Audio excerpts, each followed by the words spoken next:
Okie dokie, I believe we are all the way live. Hello and welcome to my graveyard. I am your host of the evening, the Cemetery Man from Salem, Mass. Always taking names and kicking candy ass, live and in living color here with you tonight, only on Grande's Graveyard. And tonight, I am welcomed by a longtime subscriber, friend, and follower of Grande's Graveyard, but a first-time guest. Please give this guy the warmest New York welcome because we're repping Able Ferrara tonight. Dude, yeah, I need a New York welcome. We need a New York welcome for the legendary John Chiara, a.k.a. you'll know him in the chat as Haddonfield Mascot. What's going on, John? Dude, not much. Happy to be here. Got to thank you again. And I'll say the pun once more. Glad we were able to do it.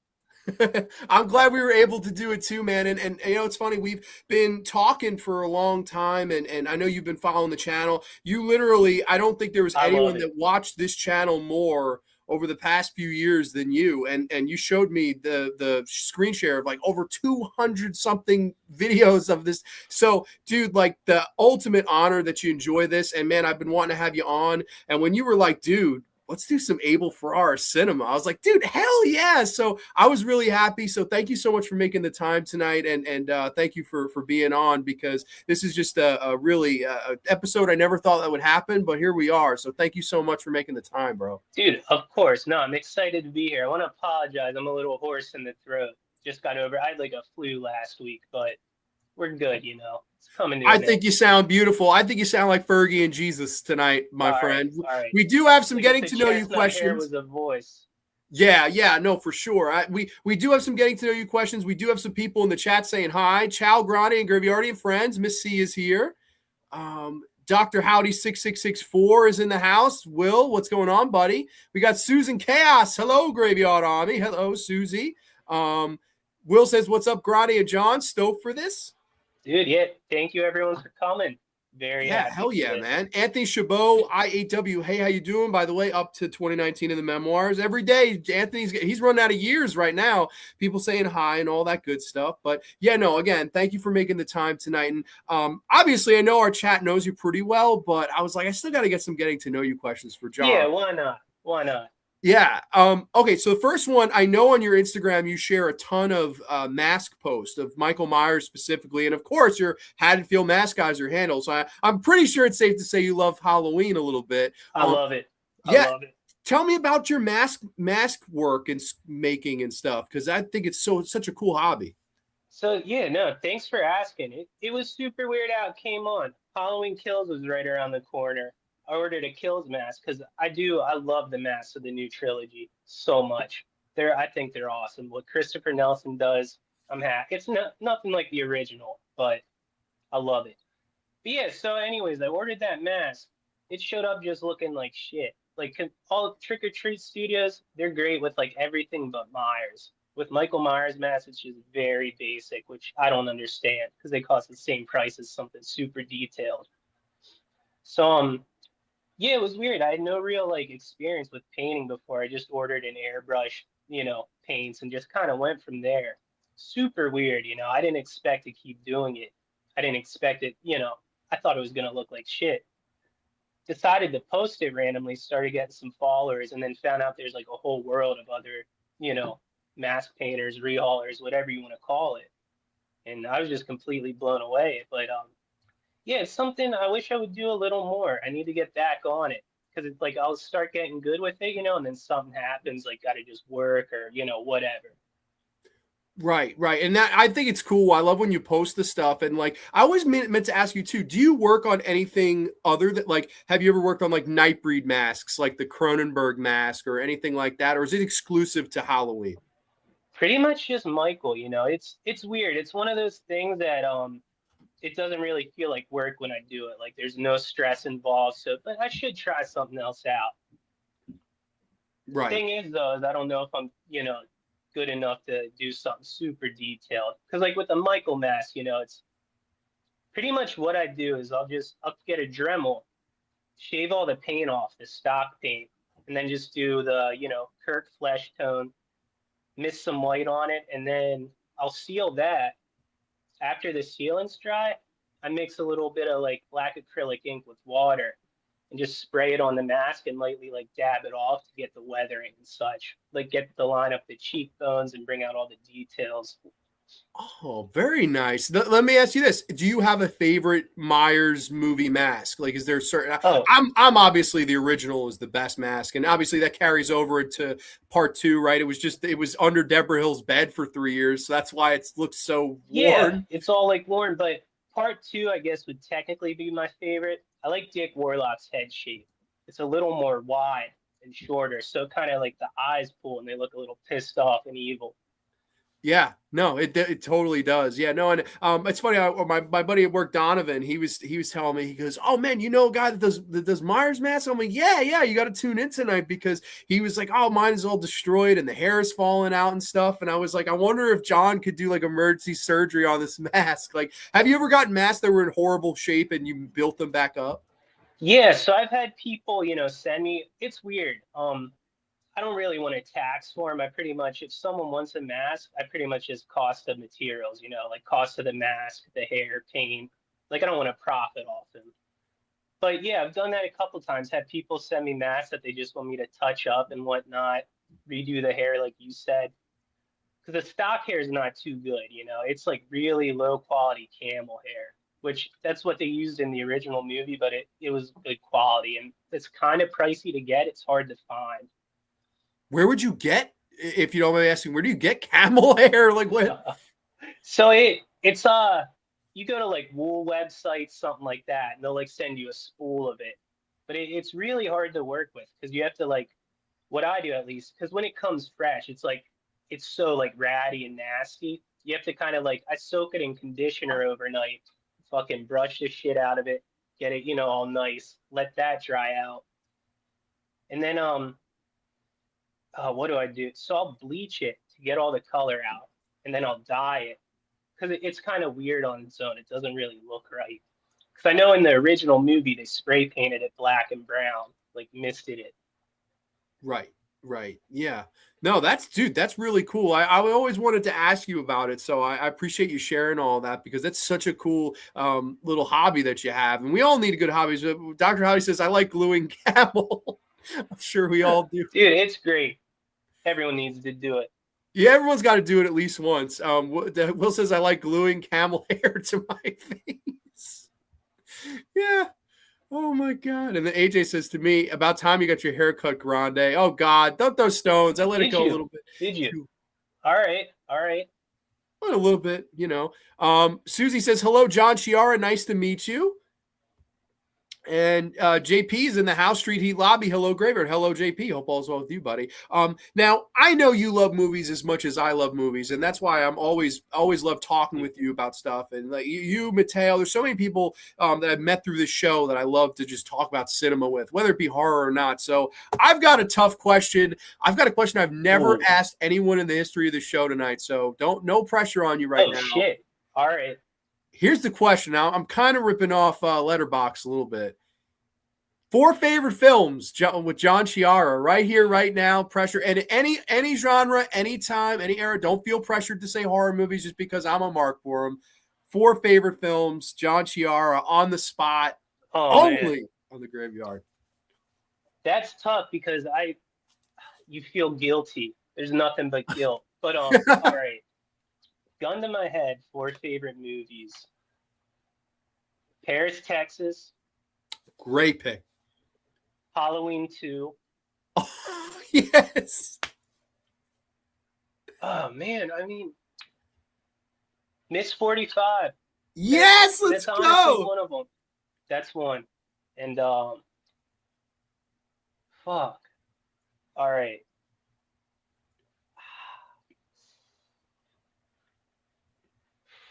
Dude. I broke him.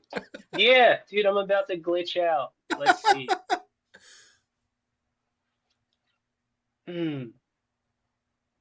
All right. AJ says driller killer question mark. Dude. Not quite. It's up there. Fuck, happiness. Whoa. Okay, that is a top 4. So to recap, Paris, Texas. I've heard that on a lot of people's top 4, and yeah, it's hard to argue. Bro, Harry Dean Stanton. Dude. Oh My God, It gets dude. me every time. I can't. Once I start it up, I'm just crying. Tearing up. I'm like, oh fuck, curling up in a ball. It hits me like that. It's one of those like when I'm trying to cry. There's Texas.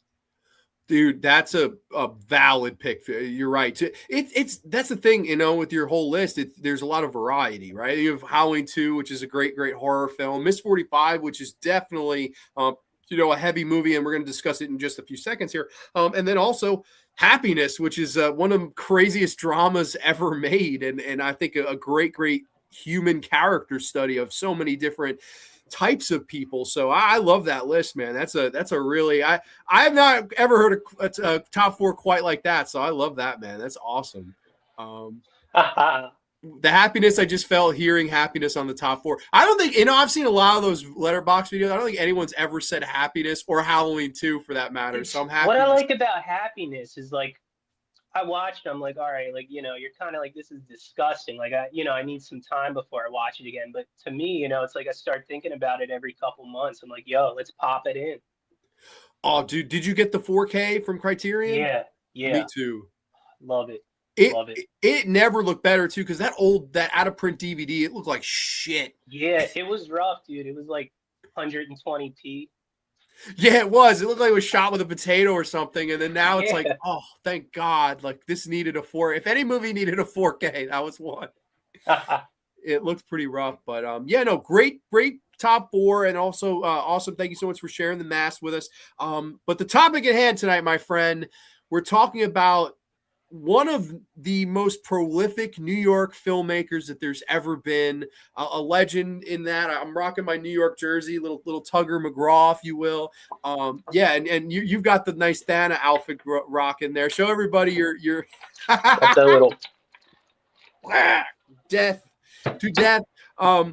Able Ferrara, which is somebody that you obviously wanted to talk about here tonight. And I was so stoked because, again, like I said, me and Will had planned it at one point. We ended up doing Tales from the Hood instead. And you were like, dude, let's do some Able Ferrara cinema. So obviously John picked a movie in Miss 45. I picked one in Bad Lieutenant. And then the Graveyardians voted on King of New York. So we're going to be reviewing those 3 movies tonight on Grande's Graveyard. So I'd like to say cheers to the chat and Mr. Chiara. I'm rocking the water tonight. What do you got there? Cheers. Tea? I got some, black tea, disgusting hotel black tea. It's doing the job. Well, hey man, cheers. Like 4:30 this morning, so I needed a jolt. 4:30, holy shit, man! You must be on fumes, dude. Dude, yeah, I recovered. I felt like ass this morning, dude, like borderline flu. But thankfully, it's just like settled down this sore throat, some sinuses. Oh sure, yeah. No, I hope you feel better ASAP, man. I appreciate it. This will hopefully make you feel better because we got 3 Able Ferrara films. I figured we talk a little bit about the career leading up to the first movie we'll talk. We'll go in chronology with the reviews. Abel Ferrara, funny enough, he was born and raised in the Bronx and then moved with his family up to Westchester, upstate New York when he was 8 years old. Grew up a diehard Mets fan, which I always appreciated despite him being a Bronx guy. I don't know how that happens. He's probably made fun of and teased when he was 8 years old. Oh, guarantee it. Yeah, that's a big no-no in the Bronx when you're a Mets fan. That's like can't happen. But he started just like a lot of filmmakers, right, on 8mm, 16mm, making these short films until he ultimately led up to making pornography. Obviously his first actual feature-length movie was a pornography, and it was, of course, called Nine. I can't even know if I can say this. 9 Lives of a Wet Pussy was his directorial debut. And of course, Able Ferrara just wanted to direct. He didn't want to be a part of the acting process, but the famous story goes that his girlfriend was one of the lead actresses in it. And she was going to film a scene with this one guy, and the guy could not get it up, for lack of a better word. So yeah, he had to step in, right? Yeah, he had to step in. He pays this guy $200 to have sex with his girlfriend on camera. The guy couldn't get hard. And then, of course, Abel said, fuck it, I'll just tag me in, bro. So Able Ferrara, the first time he ever makes a theatrical, right? Might have played in $2 theaters, has sex with his girlfriend on screen, and bam, the rest is history. But the real debut, other than the X-rated film world, would have been a little movie called Driller Killer, which was an infamous Video Nasty. That cover is iconic. Everybody remembers the Driller. Are you a fan of Driller Killer? Oh yeah. It's depending on the day, it's like one of my favorite nasties. You know, if we were going off that, even though it doesn't really have the traits of your traditional nasty, I love it. Right. Yeah, no, it's It's the like a cover greasy is always taxi iconic, driver. man. Yeah, yeah, no, it's great stuff, and of course that was a movie that kind of got him the ball rolling a little bit, and then this was to me the movie that put him on the map. The movie that we're going to be discussing here first and foremost tonight, Grande's Graveyard. This little movie, John's pick from 1981, the legendary Miss 45. Brief plot synopsis. After being attacked and assaulted twice in one day, a timid mute seamstress goes insane, takes to the streets of New York City after dark, and randomly shoots men with a 45 caliber pistol. Yes, Miss 45. Now, John, I know you just literally put this on your top 4 films of all time. Oops, I didn't mean to do that. Your top 4 films of all time. Man, tell me, do you remember the first time you watched this, and what did it mean to you? Because I know you love Yeah. it. So funny enough, it was probably about 10 years ago, I'd say. About 10 years ago was my first time watching it. And funny enough, I didn't like it first time. Huh. It was weird, you know. I don't know if I was in a mood or like if I was expecting something else, but like I thought it was just all right. Like I was like, whatever, you know. That was cool. That was my attitude on it. And then I saw it again about, you know, a couple years later, and it blew my mind. Like it was weird. I really connected with it, felt it, and yeah, what I liked about it is it's really tasteful, you know, considering the top while still like being that badass exploitation movie. Sure. Yeah. No, I'm totally with you. And like this time in movies was really interesting because you had a lot of movies like this coming around the pike. I know a lot of people compare this to this. Oh, it's the female Death Wish, and in a lot of ways, yeah, I can Yeah, see that. it is, but it's Yeah, more than that. It's more than that. it is more than that. I agree with you wholeheartedly. Like I can see how somebody could see it and say that. I could like totally respect what they're saying because they're not wrong. It definitely has similar vibes. And I would also say though it's definitely in the vein of something like They Called Her One Eye with of course Christina Lindbergh. The whole idea of the lead being mute and getting revenge or assaulting people instead of a shotgun, the 45, if you will. And I don't know. Like to me, there's so many different things that you could talk about this movie, but to me, the standout for me is Zoe Lund. Of Oh course, yeah, 100%. yeah, she's amazing in this film. And obviously, the big thing about her and her character is she only ever utters one word throughout the entire picture. The entire performance is based off feeling emotion, sensing emotion, and selling emotion with just her facial expression and her tone. And man, I just thought she hit it out of the park. What did you think of Zoe in this movie, man? Oh, dude, yeah, like the way, like you said, with it, the expression and tone, it's on point. It's some of the best I've ever seen in any movie. And considering she's mute too, it's like the thumbnail, you know, that greasy guy from the cafe when I forget he like touches her hand or something, and you see her face, like she's in, you know, she's in mode, she's ready to pop him, just get him over with. But yeah, it, you know, there's so much about it, but I don't think it would have been the same without Zoe or Zoe, however you pronounce it. Right. Yeah. No, I never was sure. And then I know she used a couple different last names. Or I was just called Zoe Lund, just kept it simple. But I know there were. Yeah, yeah. So how do you pronounce what it Tamerlis or something like that? Tamerly? I don't even know. Zoe Tamberless, I think, is the other. Liz. I think she Okay. wanted to be called that more, but I always just Zoe Lund, a little bit easier, easier for to pronounce and stuff. But she's tremendous in this, and like the whole ideology of her character and psychology of it, I think, is what makes this step out of more so than just a female Death Wish movie. And I think that's again a lot of people hark on that. I don't think that's fair, and we in total agreement of that because here's a woman that twice in one day was taken advantage of, assaulted, once by a mask wearing Able Ferrara. A lot of people don't realize that's Able Ferrara in the mask when she first gets assaulted in the alley, and then of course a man back home where she's getting assaulted in her house and she kind of gets him with the iron. She's playing a protagonist that's slowly turning down a dark path, and someone that I think is not much a hero or anything like that, but someone who is a protagonist, but is slowly but surely kind of going down the dark road and being pushed to the edge. That's kind of how I looked at her character always in this. It's not that she's evil. It's not that she's killing. A lot of the guys she kills had it coming, right? They're sleazy. Yeah, disgusting, you know, like these New York grease balls, like the guy in the diner who's like tongue kissing that one lady. Yeah, and then he comes up to me, he's like, "Oh, hey girls, what are you doing?" Like they didn't just see that. I'm like, "What are you doing, dude?" Yeah, a lot of these disgusting sleazeball guys, and you're like, good riddance. But like, you'll see, there's also points where there's the one guy, I think the Asian gentleman, he's talking with this woman. Yeah, that guy didn't do anything. Like, what the fuck? Yeah, I think like that was more just horsing around, like flirty playfulness, like trying to pull his girl, give her kisses before she has to go back to work or whatever. But he barely made it. She almost got him. Yeah, and I love how Ferrara directs that scene too, because there's such tension, and then when he gets away, you're like relieved because you're like, that guy didn't deserve to get fucking capped in the street, man. Like a lot of these guys totally had it coming to him. The photographer, hey, look at my studio. Boom, boom. I had a pop every time I watched that scene, man. I oh yeah, so dude, it's so funny. It's so funny. It is, because the whole time he's like, you into this? Can this make you talk? He's really trying to like push what button to talk, and then just gets to the okay, now I have you secluded. Boom, instant. Yeah, she wastes no time. Like once he's in there, she's pop, pop, pop. And man, I think this is a movie that takes the whole assault thing so seriously too. Like this is not a cheesy film by any stretch of the imagination. And Abel would go on to make films that were not cheesy. They were like, I think in a way, gruesomely realistic and dark in tone. And I don't think these are fears or darkness that people want to necessarily face, right? There's a great scene in this movie that not enough people talk about where Zoe Lund, after she's killed a few people and she's been emotionless, she's undressing to go into the shower. And you see as she's opening her shirt, it like kind of has this jump scare of somebody grabbing.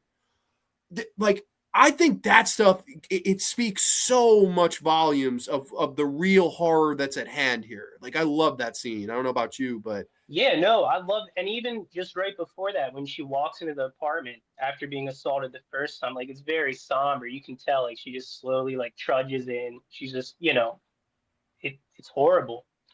It is. And now I know you shared something with me that I actually was not aware of before doing, show prep for this week. And you showed me because of the really cool Arrow edition of 4K of Miss 45. So everybody got to pick that up. Granted, it's very expensive. I have not pulled the trigger yet, but I need to. Yeah, I got lucky. Diabolic had it on pre-order for like $35 and I snagged it then. But dude. I went to, funny enough, it went back to full price. So I don't know what the deal was with that. That's odd, man. It's funny. I don't know if you've ever been to Eads in Pennsylvania, because I know you're a PA. No. So it's in Pittsburgh. There's a couple of Primanti brothers right by. It's called Eads Entertainment. It's 4 stories of entertainment. What? Dude, I'm going there. Yeah, and I know you're in the area, so I highly recommend Eads. And they had it for like $55 the week it came out. I was like, dude, I can't drop this. That's like a Barnes and Noble price. Yeah, it really was. And it's funny enough, there's a Barnes and Noble attached to the Monroeville Mall, funny enough. So I guess they have that tie there. But yeah, no, Eads is great. So if you go to Eads, let me know, because it's great. Very expensive shit though. Like they will bend you in there. I got a couple of Jean Rollin titles and I was like, I'm getting the fuck out of here. Like spend $60 or so and just bounce. Yeah, no, for sure. I was just like, no, but I recommend that place. That's all I immediately thought of you. I was like, oh, John, Miss 45. Like, and this is like in October, so I'm happy that we're discussing this here tonight. But another thing I had to ask you about, because of course there's a lot of people that Able Ferrara was working with here that he go on to work with in years down the road, right? The writer he always called Nicky, of course, which was, of course, Nicholas St. John. Abel always referred to him as Nicky. Wrote a ton of Able Ferrara cinema. Joe D'Elia, the musical, score, he does a really interesting score here. What do you think of the music in this movie? Because it's so weird, but I kind of love it. Yeah. No, I like it a lot too. Like even like, you're talking about just like the ambient score, right? Yeah, no, it's really good. It fits everything perfectly. I really like it when she's getting ready, with the nun suit, kissing the bullets, loading the gun. That's one of my favorite scenes ever. And the score helps carry that a lot. It does. I love that, and I love the use of the jazz mixed with everything else too. Yeah. And like a lot of saxophone. Yeah, ton of saxophone. There's the great point where she's sharing the cab with the one guy, and Oh, I That's love that scene. yeah. Go tell us about that scene. Tell us, man. Yeah, so that's cool. Like I like when she hits the cigarette and it's slowly like coming out of her mouth like a smoking barrel. Like, and that was her idea too. And I was like, dude, that's the shit. Like, it's so sad that she didn't get to do more. Oh, it is. We got to get into that too. But like to drive home that scene, I love the guys kind of acting a little sleazy Yeah, and the he's all way the cocky, and she's just smirking, like shooting glances. Like, we know what she's ready to do. and the way the music as she's pulling out the gun, you're just like, oh shit, like yeah, the poor driver. What the driver do? Like, oh man, like let's talk about Zoe Lund though, because obviously she's connected to two of the movies we're going to be discussing tonight. She obviously wrote Bad Lieutenant and actually does have a small role in the film too. But I agree with you. Like when I watch her in this movie, it's one of the big what could have beens. And it's sad because she died at the age of 37 due to heroin overdose. So young. Way too young, way too young. And she was a great talent, man. Like I wish she had done more movies as the lead. I'm happy we have this one, but it's like I kind of also wonder what could have been with her. Like she's unique looking, almost like like a modern day version of her would be like Anya Taylor-Joy. They have a similar like Yeah, like that facial, the cheeks and all that. I can yeah. definitely see that. Yeah, she's really good in this though, and I really like her performance. I think it's great. And you're right. It's sad that she was taken so young, and I think she was so brave to take this role as well. Like someone who had actually been assaulted in real life, which is something like less than a year before they started shooting, which is crazy to me, dude. Yeah, and they were shooting this when she was 17, so that means the assault in real life took place when she was 16.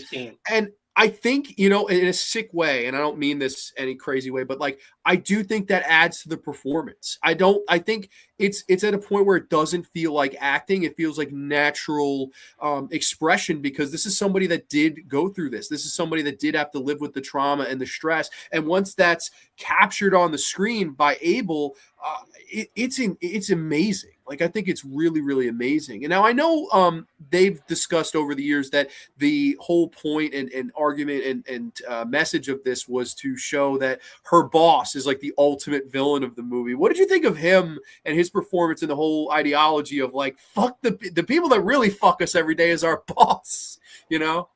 Yeah, he plays it well, because he acts like he's there, but you can tell like he doesn't give a shit about any of them. He just wants those dresses made. He wants to sell them, wants to get them out in catalogs. But yeah, he like let's see. Yeah, like he's so seedy. Like you can tell like the way he's just eyeing at Fana the whole time, especially like after he talks to her, when she starts like going downhill, not doing her work. He's getting like real into it, and you can feel that. And I like how Fana's always shooting them glances too, like kind of leading them on a little bit, trying to push him. She totally does. That they're like it kind of starts off where you're thinking he might not be that bad of a guy. He checks on her. Hey, you burned a couple of things. What's going on at home? Like he seems okay off the rip, and then as you get to know a little bit more, you're like, oh man, this guy's no different. Like this guy. Yeah. It's like halfway through, you're like, all right, this guy's done. Got to take care of him.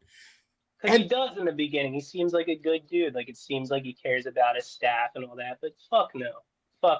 Hell no. Yeah, no. Shit. There's the great scene where they see the couple across the apartment having sex and riding, and she just looks at him, and he looks at her back, and there's like that instant that moment where their eyes meet of like, this is going to be us, and he's thinking sex and she's thinking murder. I don't like. I also love something about this movie too of again, and this is a theme that goes on in many of Abel's films, is how New York it is. It really captures that city so well at that time too, right? Like I mean, as his films go on, obviously the city changed over the time, right? Where the city in the 80s and the 70s. Definitely have a more vibe to it, right? Like Taxi Driver and movie like this, and these movies that came around New York cinema Americana, like that feeling is just something that he captures here so well. And then again, with all of these pictures down the road that he captures it in the 90s and, ultimately, so on and so forth. But that's really like prevalent here, and to the point where I love the way that she's disposing of the body parts throughout it. Oh yeah, just to like putting like a little bit in a bag and just dumping it somewhere. She puts it in the one guy's trunk. Like, could you imagine? Yeah. It's like, all right, I'm unpacking. Oh shit, there's somebody arm in here. And the one bum was going through looking for French fries. Dude, I love that bum. Yeah, he's like how he's like doing the walk, swaying down. Like it's so funny. Like, oh god, one of Yeah. my favorite bums in any movie. he's a top a letterbox top 4 bum. Yeah, yeah, he is. He is. And then the bum from Season of the Witch. Fuck you, Cochran. Love that. That's an episode for another day. Top bums in movies. Yeah, best bums in movies. I'm sure Clint Howard in Silent Night, Deadly Night 4, he might make your list. Oh yeah, dude. Oh, I forgot about him. You can't forget that. Yeah, no, Clint Howard in anything is always money. Now let's talk about the finale of this movie though, because it's shocking. I remember the first time I watched this movie, I was fucking shocked. Like, I did not think the movie was going to end the way that it ended. And obviously, I will say I love that they're at this 80s Halloween costume party. So it does make it a good Rocktober watch. And you do see the classic paper mache Mr. Met. And I popped. When I first saw it, I was like, no way. I was like, I love this. And that theme, like I said, it stays in there's a lot of Mets references over Abel's film. So I love that. But that party scene is shocking because that's where it becomes, I think, the point where she truly loses herself. Like, it's a movie that's an 80-minute long movie. It's a short film, but it feels so like her short. Descent into the darkness, and then once she kills her boss and then starts capping these innocent people at the party and then ultimately gets hers. I mean, that I was shocked when I first saw it. What do you think of the finale of this movie? It's one of my favorite finales ever. It's one, like, it's weird, like, it really hits me because, like, once it starts, I get, like, start getting a little shaky. You're like, oh fuck, this is it, and it's unfortunate what happens too. Like it's good, like, for the story that Thana dies, but I wanted more. Oh, sure. And I like wish she would have lived on a little bit. Oh, we all do, I think, and like it gets even to the point where you have the landlord lady and her dog, and they insinuate. Oh, I hate that lady. Oh, she's annoying as hell. Yeah, but they insinuate that she murdered the dog. And I remember when I first saw this, I'm like, dude, like, this lady's lost her mind. But they don't go there. It's really when she kills the boss at the party, which is mostly off screen. It's not until people start running up the steps and she's capping them, and only the men specifically, until a woman, sister, you get that whole, oh man, dude, so iconic. Like, that's to me one of the best finales. You hear the gunshot and everyone's yelling. They're like, oh, Thana, they're going up to see her. And you see her just walking down the steps with the gun, dude. I'm just like, fuck yes. Like, that's my shit. It's badass. The nun outfit too, and the cherry red lipstick. It's like, yeah, dude. I love it. And it's crazy to me that he made this movie with a budget of around $62,000 because it feels way bigger than that to me. I don't know about how you feel about it, but yeah. I was surprised when I read how small the budget was. It looks so good. It does look so good. Like, I get it. Like, a lot of New York movies, especially around that time with the up and comers and guys like that, and Abel's no stranger to shooting without permits. Like, even if you watch Bad Lieutenant, which is a movie that's made way down the road where it had more money than this, you could see people looking into the camera. He didn't have permits. He wasn't closing streets off. He just fuck it, shoot it, real guerrilla. And like, Abel started that here in Driller Killer. Like, it feels very guerrilla, but man, like, I love how they set everything up. It really does feel like a professional film. Yeah. Despite the low budget and despite the inexperience. I mean, Abel was only really one major film in at this point.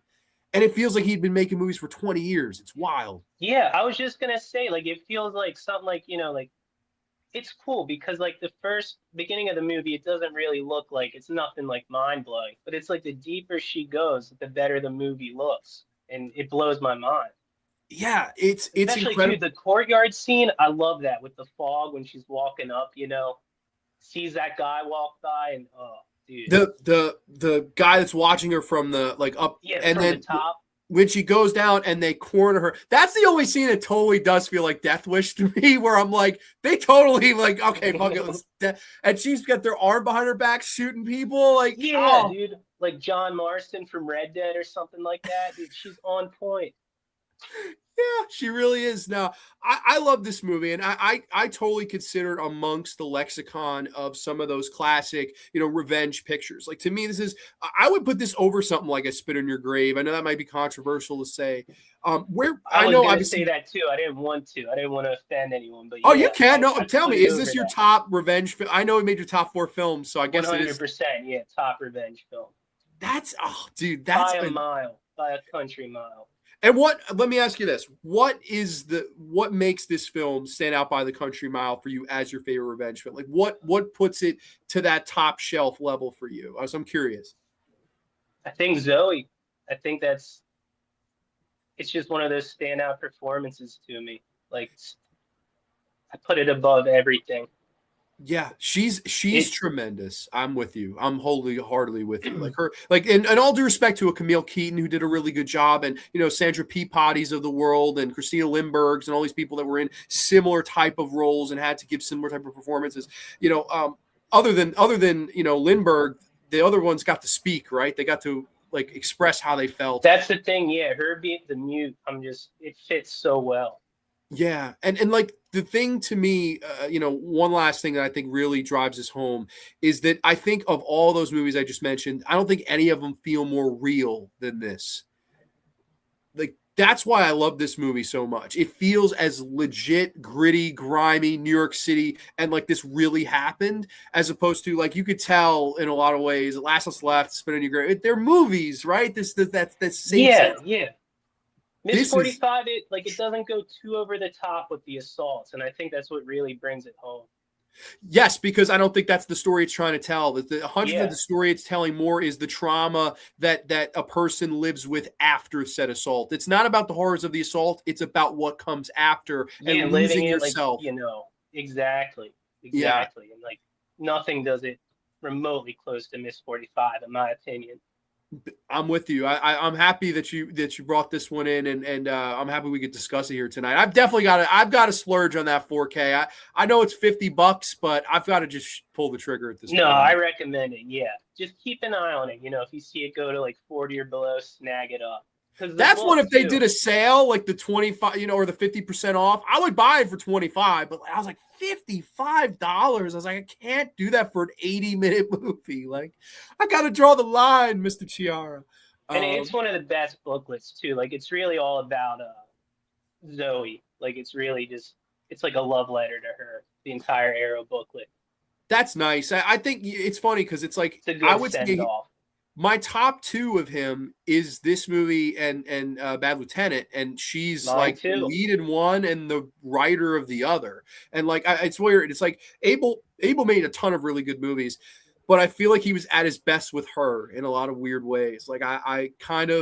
I attribute her to a lot of the success of the 2 movies that 2 of the 3 movies we're going to be discussing tonight for sure. So Miss 45, I would come in at a solid 8.5, 9, and I'm assuming you're just going to be at the 11. It's a 10, yeah. 11 out of 10. 11 out of 10. 5 out of 10. We'll call it that. R.I.P. Tug, absolutely. R.I.P. Tug McGraw.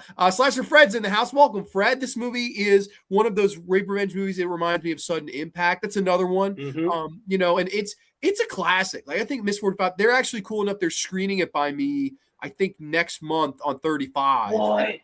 Dude, I'm gonna be there. It's on a Monday night randomly, but I will be front row center. I cannot wait for that, man. That's awesome. Yeah, I'm looking forward to it. Jeff Down is up, is in the house. Speaking of fellow New York City guys, just popping in to say hey to the chat. Grande, John, throwing one of these up and a little bit of a heart and a zombie. Dude, man, hope all is well with you, Jeff. Hope you're having a great week. Matteo says, have you guys seen the movie of Able Ferrara about Italian director, philosopher, writer, Pier Paolo de Pasolini with Willem Dafoe? I've not seen that. Have you? Not yet. Me neither.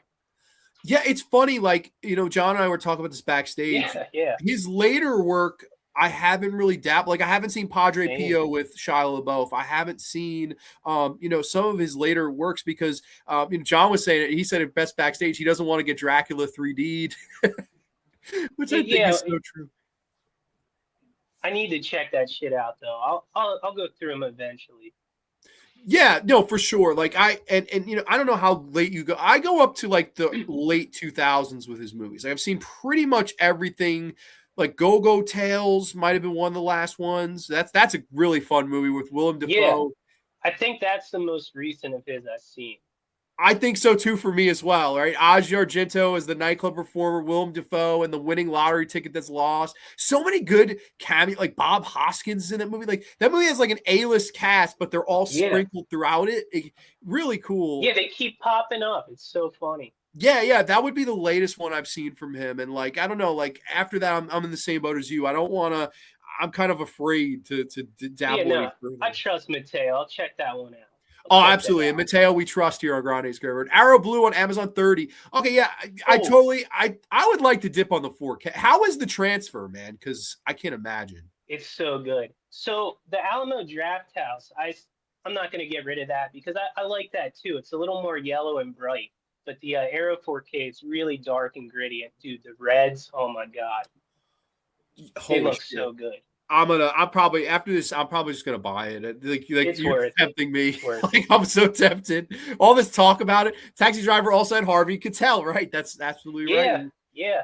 Funny enough, we'll be discussing tonight. I think I've only seen 3 Able Ferrara films. Bad Lieutenant, which I like, which we'll be discussing. I don't know what to think of King of New York, but Christopher Walken is kind of cool in it. New Rose Hotel was a train wreck. Oh, interesting. I know you asked me about New Rose Hotel behind the scenes. What do you think of that movie, man? I can't get into it. I feel like I'm missing something. You know, I've tried like 4 or 5 times now, and I love the beginning, but it goes off for me. I'm in the same boat. It's a big disappointment, despite it's a great cast. Like, yeah, Walken. I love everything about it. The cinematography, like the aesthetic. It doesn't work. That's one I have. I bought I think Vinegar Syndrome cinematograph. They put out the Blu-ray of that. I have it, and I can never get into that movie. It's not bad, but it's not. Yeah, it just doesn't feel like a classic Ferrara movie to me. You know, I feel like anyone could have made it. It's the end, you know. I can't make sense of it. It just it goes off the rails for me. I'm completely with you. I like New Rose Hotel way better. If you're going like Willem Dafoe, Asia Argento with Able Ferrara, that's the one to watch of the two, which I don't know. That one I don't know if even has a Blu-ray. I'm not sure if that one does. I don't think, at least not an official one. Which is a bummer because I think that's a really funny. That's a great black comedy. That movie. That's a really underrated one. That party scene makes me think of the song "Homecoming Queen's Got a Gun" by Julie Brown. Okay, Grande. I think Able Ferrara had Harvey Keitel. How do I put it? Excite himself in his pants right on camera for Bad Lieutenant. Did you already? No, we are going to be discussing Bad Lieutenant. That's the last movie. We're going to go in chronological order. I like Christina Lindbergh in Thriller. I thought Thriller was a good. Yes, Thriller. Thriller's awesome. Oh, dude, my second favorite. That would be it's like Last House on the Left, Thriller, and then this I would say is like my top 3 revenge movie. Like, oh my God, all 3 of those are amazing. That's a 4K. They all have their own place too. Like they contrast each other, like kind of like 3 different extremes. Totally, completely agree with that. And I think that with Thriller, that movie has just been influential to cinema since it came out. I mean, it's 50 plus years old, and yet all the Kill Bill, taking from it, and the whole scalpel, and like, holy cow, man, that movie is fucking amazing. I love that one too. I don't know if I've ever reviewed that on here. Grande, my friend gave me the Blu-ray of Miss 45. Have yet to watch it. Okay. Miss 45 is a goated movie. I agree with the realness feel to it. Yeah, that's what I'm all about with it. Yeah, too. It hits on a different level for me compared to other stuff in the genre, which like I'm not discrediting it at all. I love all that shit. But Miss 45, it's just got it. 100% with that, man. Padre Pio with Shia LaDouche is just terrible, says Mateo. It looked terrible, and then I saw the reviews, and I was like, oh, like, don't tell me Abel's fault. Because, like, I'll be honest with you. You give me Able Ferrara, Shia LaBeouf, Padre, like, I was like, what is this going to be, And I know that's all you were telling me that he's got a lot into Buddhism now. Has Able Ferrara? Yeah, he's sobered up and just practices Buddhism now. Fucking awesome. That's amazing. Like, hell yeah. Grande New Rose Hotel seems like it's just thrown together at the last moment. Terrible film. Yeah, I don't know. I would say it's an average movie. It's not amongst his best for sure. I'm with John. Like, I couldn't get into it that much either. There is something there though that I like, but I just like, I'll never own it. Yeah, no, it's one that I spent a little too much for. I think I threw 30 for that, and that's one where I'm like, I don't know if I should have, did that. But any Able Ferrara movie to the collection is always, welcomed here. Which brings us to the next movie, the movie that was voted on by the Graveyard, chat here and the Graveyard people on YouTube. Of course, I just want to thank you guys so much. Stuckus Dive checks in. Hey friends, hey Stuckus. With a movie that came out 9 years down the road, a movie that stars the legendary Christopher Walken, Larry Fishburne, just a few years before he was Laurence, Wesley Snipes, David Caruso, amazing cast in this movie. This is from the year 1990, and I'm sorry, I don't have the screen share ready to go here. Let me just get ready to share the screen. From 1990, this is a really cool little movie. I'm talking about The King of New York. Yes, King of New York from 1990. Then I have a brief plot synopsis. A drug kingpin is released from prison and seeks to take total control of the criminal underworld in order to give back to the community. Oh, man, dude. This movie's fucking really, really underrated in my opinion. Do you remember the first time you watched this one? No, I don't. It's kind of been one. My dad used to watch it a lot, so I just remember like bits and pieces of it. And then like, I don't know, probably like the first like real time I remember is being like 12 or 13 watching it. I'm just like, fuck yeah, when I was in my Walken phase watching True Romance, all that. Oh, dude, that's awesome. Yeah, and that's right around that time. Like the early 90s had so many good movies to offer like this. And like I always found it kind of sad that this movie bombed at the box office. And then a year later, what was up with that? I don't know, man. I actually, that was going to be one of my questions for you is like, why do you have any idea why you think a movie like this would bomb? Because I'm baffled. This should have been a money big hit. In one of the interviews, he touches on it. He said they didn't want to really promote it too much because, like, just racist bullshit. They thought it was going to, like, incite, violence, which that's so stupid. It is. It's just a movie. It's so, because it's not that at all. And I know that Abel in interviews. In it, but Sure. And like I know that he always said in interviews he was so upset the movie bombed, and people have told him, oh, it's become a big cult film, and he's like, I don't make money off that. He was very brutally honest with it. And to the point where he bashed a movie that I actually really like. This movie he bashed. He said that New Jack City was the movie that made all the money, which is he's right. New Jack City comes out the next year and makes like almost $50 million and stars one of the people in this movie, of course, Wesley Snipes. I love New Jack City. Granted, I like this better, but holy shit, to me, the fact that this made only like $2.5 million in the movie theater in the box office, and that's made almost 50, that shit's not fair, man. Holy shit. Like, I don't know. It's just kind of blasphemy to think about. But yeah, this movie in particular, I think is incredible from a cast standpoint, from screenplay standpoint, from a stylistic. This may be Abel at his most slick with the colors and all that, man. Tell me your thoughts on this one? I'm curious. Yeah, everything, dude, it looks so shiny. Like when I was watching it last night, like I'm still blown away by that. Like when he's looking out the window and there's like the crane shot that pulls back and you see all New York in the reflection. Like it's fucking awesome. Oh, dude. Every scene of that, like it looks like, I don't know, it's like someone took like Windex and cleaned everything in the fucking movie, and like it's just so crisp. It is. And Abel, it's funny because there's a commentary. I watched the 4K of this, and I had never seen the movie in HD. I'd only seen the movie in like standard def my whole life. The 4K of this is fucking insane. Shit. Holy shit. I was like, I'm watching, I'm like, this is like seeing it for the first time. That's how good it looks, and the colors and everything. Like it's completely never looked better. Yeah. There's one shot. Oh, it's with the stretch limousine, and you see like all the traffic in the reflection, like all the taxis and like the tail lights. Fuck. And yet that and some of the stuff where they're in the clubs, right, with that blue lighting, that moody dark blue before the shootout happens, like that just sets a vibe and tone that only he can set. And like I love how that's done. And like again, I love this cast. Like Christopher Walken is amazing in this movie. He's my favorite. Is he? I mean, this character has become kind of popular in pop culture. Frank White, so much so that Notorious B.I.G. called and referred to himself as Frank White in a lot of songs. Yeah, and I think in Biggie's in his last hotel reservation, that was his name, Frank White. Was it as the last? That was the last alias. Wrong, but that's amazing, dude. Yeah, it's fucking awesome. He's so good in this as the man who's released from prison, and he ultimately has these good intentions, right? He wants to build this hospital for all of these, sick or underprivileged people. And, he also wants to take over, and he has all these great monologues and lines and stuff. And, of course, one of the people he works directly with is Laurence Fishburne, who is one of my favorite actors. I think he's one of the big standouts here. He's really He is the man. Oh my God, he's so good in this fucking movie. As there's this big fun scene where with him and a Spanish gentleman at the beginning, and the two, he's like, "Man, why are you gonna talk to me like that?" He's kind of buried him, and then it ultimately leads to this crazy shootout. And Steve Buscemi's randomly there. Yeah, yeah, the little like cap dude looks like a member of a ska band or something. I love it.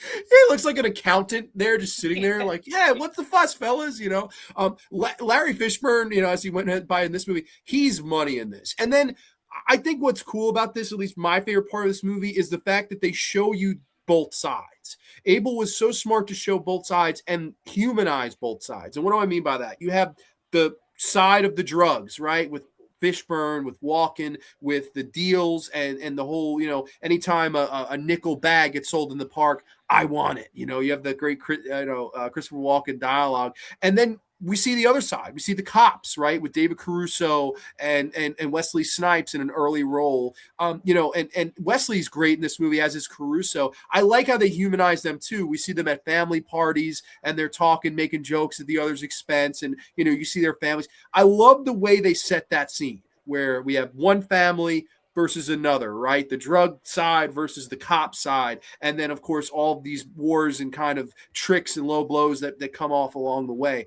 I love that about this movie. Like, that's my favorite part of it. I love how they set those characters up and kind of build that faction. What did you think of some of the performers in this? Because I think the cast is amazing.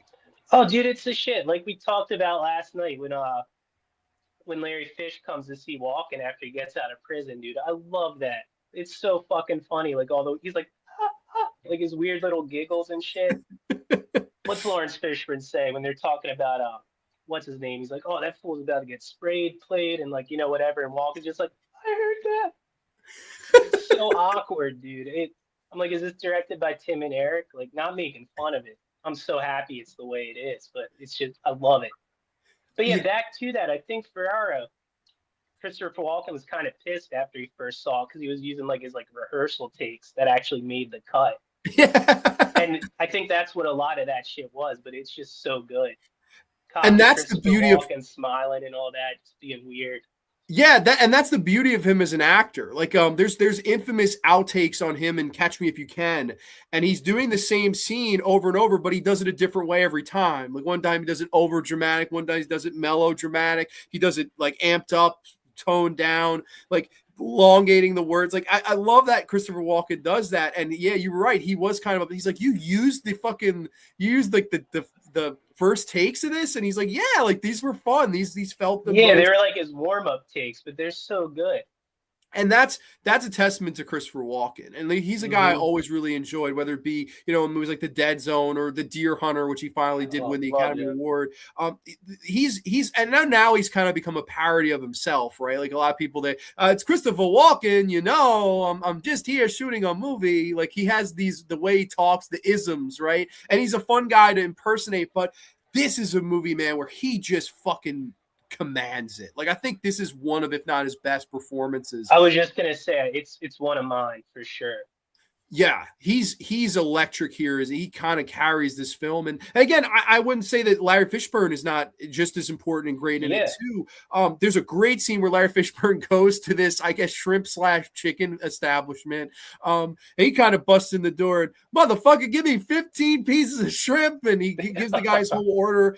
But again, as funny as the scene is and intense, I love how they humanize him in that scene, because there's little kids that are trying to play. Arcade. Yeah, they're at the arcade, and there's the Miss Pac-Man machine, and they're trying to play, and he sees they don't have the money to do it, and he kind of pops out. He goes, here's some coins. Go play the games. And he goes, no offense, miss. He gives the money to the woman sitting at the table. He goes, treat them to some fucking better, And I think that says so much about his character without having to say it. Like, you could see he came from something of underclass, of underprivileged, and he wants to give back too. It's weird. It's like these guys despite being scumbags, murderers, what have you, similar to the Sopranos, they always gave them these kind of very small humanistic traits to make you go, they have a heart. They're person, right? They're not a black hole. What are you gonna say, man? I'm sorry. Oh no, you're good. I was just agreeing with you there. Okay, Yeah, my bad. so like, yeah, it's very heartfelt. And you get to see the other side of it. It's great. That's one of my favorite scenes. I think that scene is great, and then to see him get arrested too, they bull rush him, and they're Caruso. Dude, like, I don't know about you, man. Caruso got under my skin, and I know he's probably supposed to, but he gets under mine too. China Girl as well. Yeah, no, like, and Snipes. It's funny because he has a little thing with Snipes, Larry Fishburne and Snipes. They're going back and forth too, where he's kind of like traitor. He's yelling at him and stuff like that. And Wesley Snipes like, why you got to talk to me that way, you know? And the two of them, like, there's literally the point where they're trying to shoot each other, and one shoots the other, and he's like, "Bitch, where's my order?" You know, he gets in his face after shooting the guy. Like, holy cow, man. Crazy shit, dude. Like, I don't know. Every time I watch this movie, it's kind of just like, Caruso too. He's like not the same. I like him, but he reminds me of like a Jack Quaid at that time. He's got that face, you know. And then he's got the ginger hair in this too. Yeah.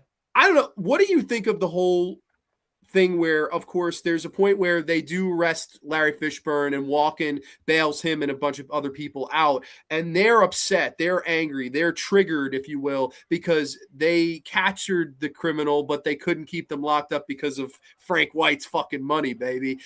He's still running the show. It's still his city. He's still the king of the proverbial New York. And they decide, hey, we're gonna kill and shoot what we can't arrest, what we can't keep locked up. What did you think of that decision in this movie? Because that's like something that sets this movie apart from a lot of others. Yeah, no, I think it's the best way they could have went because you know, what do we know? It could be like that in real life too, for all you know. And I always think about that, you know.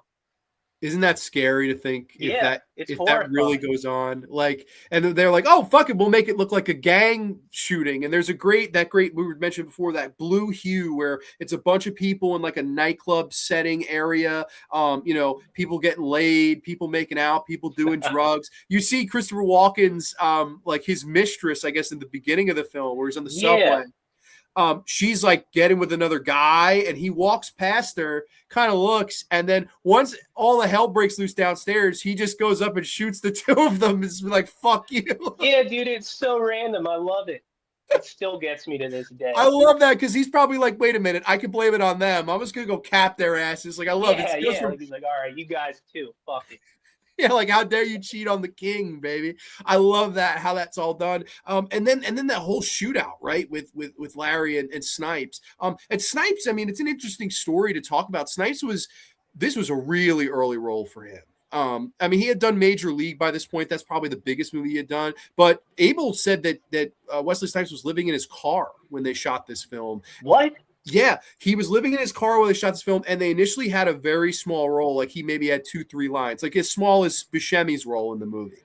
And it wasn't until, you know, he started to kind of talk on set, and they were like, they noticed him. They were like, this guy has something. He has a lot of talent here. Let's give him more to do. And Caruso was another guy that advocated for it because they worked together prior. He was like, this guy's great. He's got so much energy. Like, let's give him something else. And that's how he kind of got the right-hand man to, or I guess the Robin to Caruso's Batman on the Force thing. And I think Wesley's great in this. Like, I don't know. Are you a big Wesley Snipes fan? Because I love him. Oh, yeah. I love Wesley Snipes. Yeah. Like, Blade, all that shit. Oh, dude, yeah, he's like crazy. King of New York. I didn't know that because, like, he comes out guns blazing in this. Like, he's already, like, an established professional. I feel like he could have been acting for the past 10 years. Which is, yeah, it's amazing to see. Like, all of a sudden you're thrown into the water with these heavyweights, and man, he held his own. Like, I love that. That stuff with him and Larry feels fucking personal. Like, and despite it's nothing but just being on the other side, and yet it's this clash. Yeah, like it feels like they had beef in real life or something. Yeah, they make you believe that they really hated each other, and that's acting at its finest. And like, I don't know, another thing we could talk about with this movie is the intention of Christopher Walken's character, right? Like, Christopher Walken, he gets out and he wants to give back to the community, which is a rare thing that a kingpin would. Yeah, I didn't believe it at first, you know, when I like first started watching this movie. Like, I didn't buy it, but I think he wants that, you know? I think he wants it too, but I know I watched interviews with Abel, and he was mentioning, he says there's two different types of people. There's the people that want to build the hospital and the people that do it. And that made me really second guess my whole thought on this movie and the character, because I thought like Christopher Walken came from bad, but meant well, right? There's the whole scene in the subway where he's with his woman, they're kissing, and then these kind of kids come up to him with the knife, and he kind of looks at him, gives them a whole roll of money. Meet me at the Bellagio. I'm saying at the Yeah, in the Bellagio. subway. I love that. That's so badass. Just flashes his gun, throws him the wad.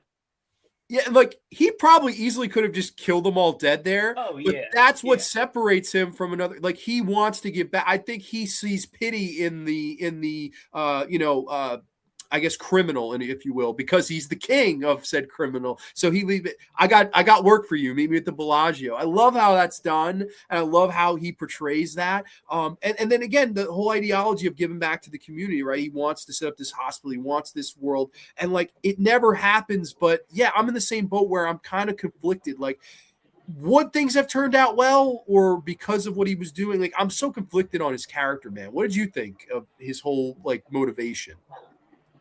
You know, I don't really know. Like, it's something I think about every time after I watch this fucking movie. Because it's hard to tell, but I think he did have good intentions, truly. Yeah, I do too, and I think that that's a big like part of this movie as well. Despite all the crimes and laws, legalities, and drug deals and things like that, and I think Walken's so cold when he needs to be. Like, there's Yeah.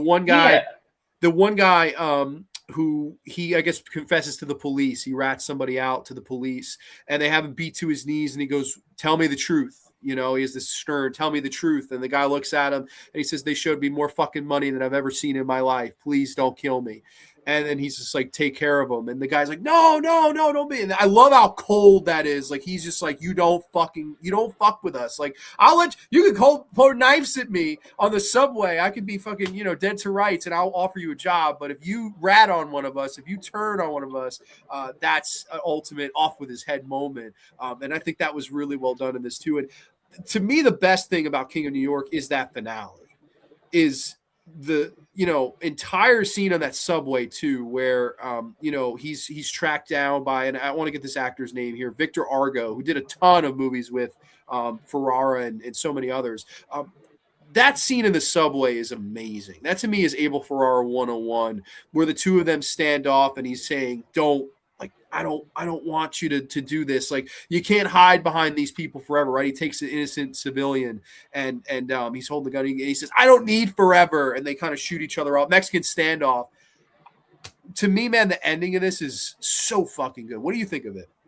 Yeah, no, it's one of the best. And because typically a lot of endings like that don't usually work out for me, like the big shootouts or whatever. It's like they feel kind of like, just chopped in there, just because it's supposed to be. But this one, it felt like very, very part of the story. Yeah. I think too, the setting of it and all that, like when it goes down to the subway, and then the fact when he walks out. I remember when I first watched this, I'm like, did he miss him? I'm like, he missed him? Like, yeah. I like that they linger on that, and I'm thinking he's gonna get away. Like, he's gonna get in a cab and just get away. Like, that nothing's gonna happen. He killed the police chief. Like, what else is there to do? And then he gets in the cab, and the way Ferrara slows down the camera, it's amazing storytelling, because it's the last seconds of this man's life. It may in real time be anticlimactic. It may go real fast, may go in a blink of an eye, but in this man's last seconds, it feels like an eternity as he's sitting, and we kind of do that overhead shot of all the traffic and the people kind of crowding the car.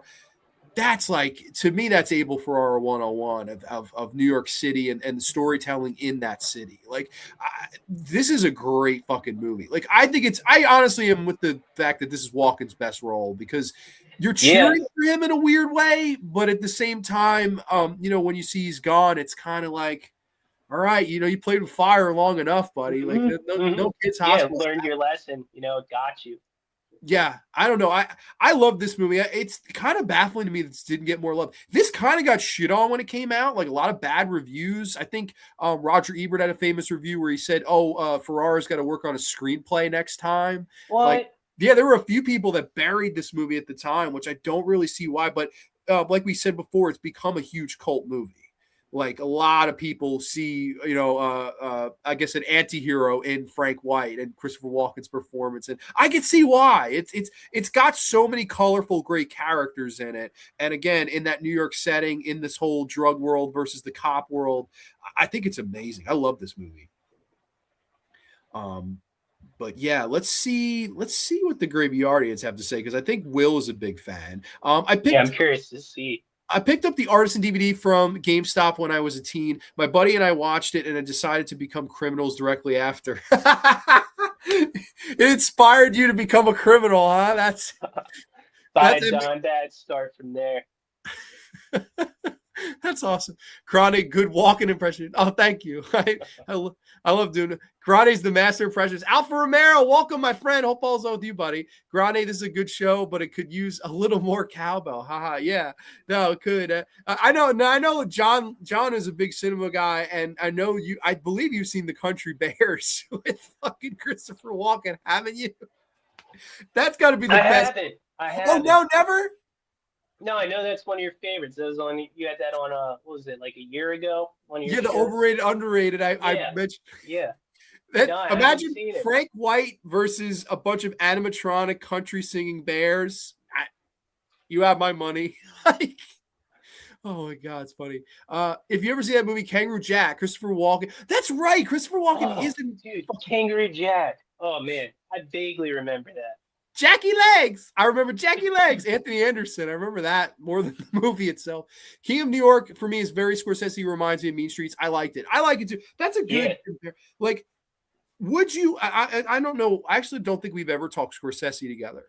Would you consider Abel amongst that class? Because a lot of people, they don't look at Abel as an A director, and I can see why. Because there's not in his entire career the big moneymaker. Like, there's really not. Like, a lot of his movies became cult movies afterwards. There's not that one that, oh my God, they made $50 million and Able Ferrara was offered 100 scripts. Like, he, throughout his career, kind of remained underrated, but really fucking good. Where do you hold him on the pedestal of directors? Is he on the level of a Scorsese for you? Is he, like, where? Yeah, no, he is. It's kind of like, it's all very, like, punk, you know? I love, like, 1970s punk, early 80s punk. Especially from New York, and like Driller Killer, you know, he's got CBGB's club in there, like fucking awesome. Like, he kind of hits like the underculture in New York that Scorsese doesn't touch on, and he does it well. Like, I love Ferrara. I do too, and I think like I agree where he goes to the taboos that a lot of other people wouldn't. Like he reminds me a lot of Gaspar Noé in a way. Like I love. Yeah. I can see that. Gaspar will go places that nobody else will go, and that's why I like Abel. It's funny. My friend JP. I don't know if he's still watching, but I reached out to him. I was like, "You got to watch Bad Lieutenant," because I watched it. I'm like, I think he would appreciate this. And he reached out to me. He's like, I liked some of it, but he was like, some of it was too dark. And I was like, but that makes sense because he's a diehard Marty fan, and it makes sense where. It's a little bit darker. It's a more acquired taste. Like, it's not cinema for everyone. And that's kind of why I like it, because you and me, we'll go to these dark places. It's a good place to explore it. It is. And Ferrara shows that, he shows you what it's like, out on the streets. That's why I love him. You feel like you're there living it through his movies. Yeah, no, for sure. I'm with you. Dr. Howdy says, King of New York is one of my favorite Able Ferrara flicks. I'm with you. This would be my number 3. It's funny. I would say the 3 we're talking about is the top 3. Yeah, honestly. They really are. Like, I know, I would say the Funeral, The Addiction, also really, really great ones. I love The Addiction. Oh, my God. I watched China Girl just for fun. I love that fucking movie, man. Like, that's my ideal, like, West Side Story romantic fairy tale movie. That's a great way to put it. It's his West Side Story. It is. It's amazing. That's a great comparison, though. Yeah, I'm with you on that. Love see Walken. So many good scenes. A certified classic. I'm with that. He deserved. Am I crazy to say he probably deserved a Oscar nomination for this? And I would say Larry deserved a supporting nomination. Both of them, yeah, 100%. Okay, I'm cool with that. I'm happy you're with me on that because I'm watching this. I'm like, how did they not nominate this fucking guy? He's so good. Michelle Parsons, popular, still underrated in my opinion. It is. It really is still underrated. You're right. Like it's kind of a criminal offense that this movie is not seen by more people.